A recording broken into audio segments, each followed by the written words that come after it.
Hello everyone, my name is Zeomak and I'm here for GermanGeekMedia. Today I'm going to talk to you about a classic, the one and only. The game that started an online sensation that millions of players are playing even now. Warcraft, Orcs and Humans.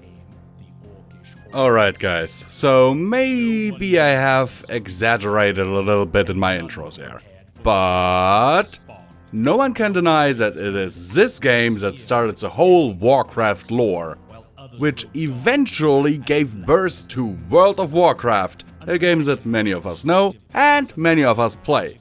I personally played it for quite a while. Right now my subscription is resting because of financial issues, but that is neither here or there. However, it all started here, with the invasion of Azeroth by the Orcs, and no one knows where they are from. And that's basically all the intro that you get.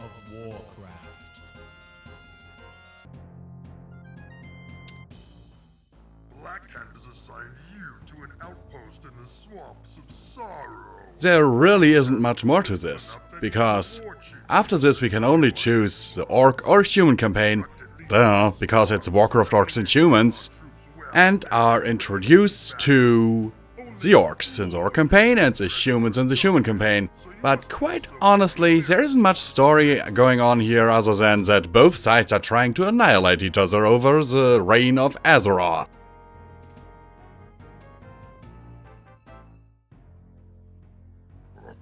Let's be honest here guys, I have not been introduced to the Warcraft series with this game. I was a bit late to the party because I was introduced to the series and the whole lore of Warcraft with Warcraft 2 Tides of Darkness. It was only much later that I actually started playing Orcs and Humans, and let's be honest, the control scheme of this game has not aged well.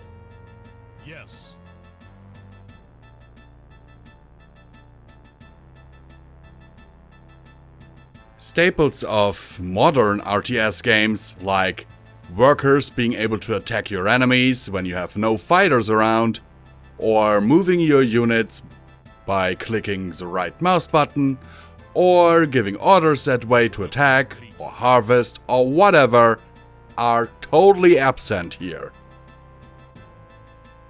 You can also not see how much food you are currently using and how many units you have, because that is not implemented. You only see how much lumber and gold you have.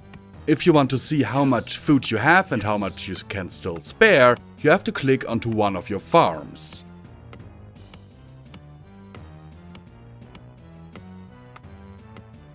All in all, you will be pretty lost in Warcraft Orcs and Humans if you are not either 1. Very quick with your mouse to reach the commands that you want to issue, or know all of the hotkeys in the game.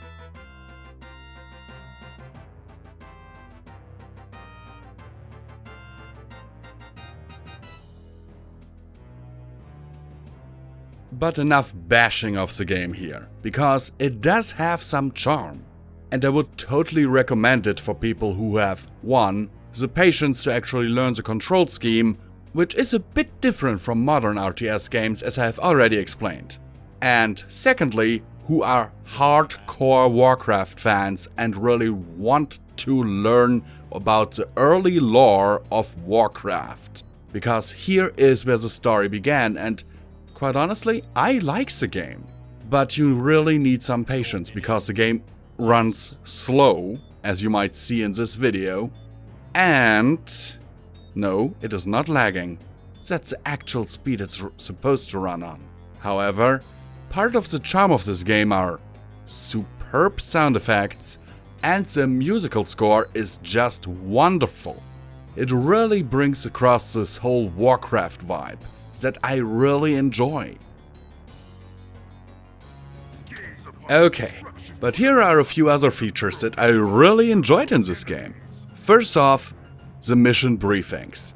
Not only are they completely voice acted, which was not common in that day and age. Nowadays, we are used to it. But back then, nope. Also, in comparison to the second game in the series, Tides of Darkness, which introduced me to the Warcraft world, this game has this little pre-rendered 3D map that you see before every mission, and you will see where you are actually fighting. It is a tiny thing, but it shows you progression. All in all, I can only say that Warcraft Orcs and Humans may not have aged well, but is still a title that I can recommend for, first, RTS enthusiasts, second, World of Warcraft or Warcraft hardcore fans, and lastly, for people who just want to see a piece of gaming history. I am Zermak, here for German Geek Media, and I'm signing off.